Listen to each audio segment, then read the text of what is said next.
আমি বারবার একটা কথা বলি যে এই দুনিয়াতে আল্লাহ ছাড়া আমাদের আপন বলে কেউ নাই।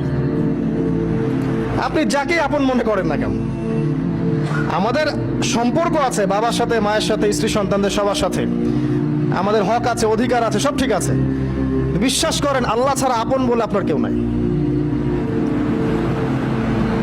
এই যে গার্লফ্রেন্ডকে আপন মনে হয়, এরা আপন না। স্ত্রী সন্তানদেরকে খুব আপন মনে হয়, আপনার মৃত্যুর পর 40 দিন সময় লাগবে না সব ভুলে যেতে।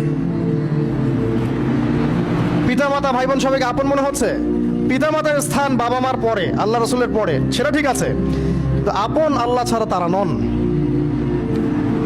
আপনি তাদের মনোভূতভাবে নিজে প্রতিষ্ঠিত হতে পারবেন না, তারা আপনাকে চিনবে না। বলো সারাটা জীবন তোর পিছনে এত টাকা ঢাললাম, কি করলি?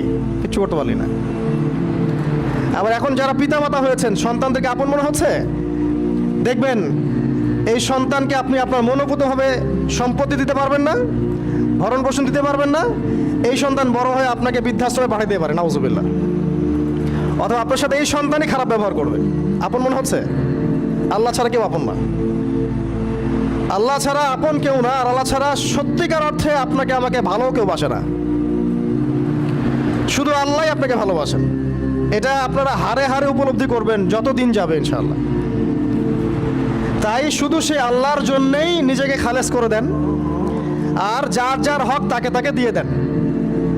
দুনিয়াতে শান্তিতে থাকার ফিলোসফি বলছি, philosophy of happiness in this হায়াতুদ দুনিয়া, সেটা হচ্ছে যার যার হক তাকে তাকে দিয়ে দেন, নিজের হক আল্লাহর কাছে চেয়ে নেন।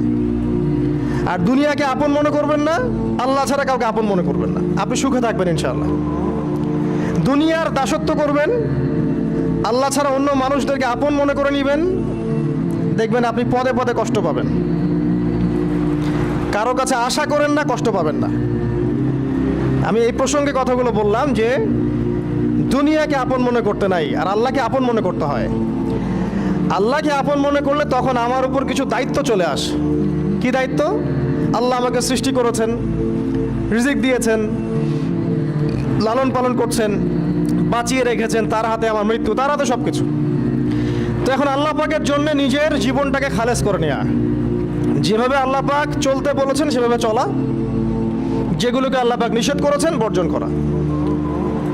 আর রাসূলুল্লাহ সাল্লাল্লাহু আলাইহি ওয়াসাল্লামের সুন্নাহ আল্লাহ পাক রেখে দিয়েছেন আমাদের সামনে। এই সুন্নাহগুলো যদি আমরা অনুসরণ করতে পারি ইনশাআল্লাহ, এই দুনিয়াতে কিছু পাই বা না পাই, ইনশাআল্লাহ পরকালে আপনি আল্লাহর ক্ষমা পাবেন ইনশাআল্লাহ তাআলা।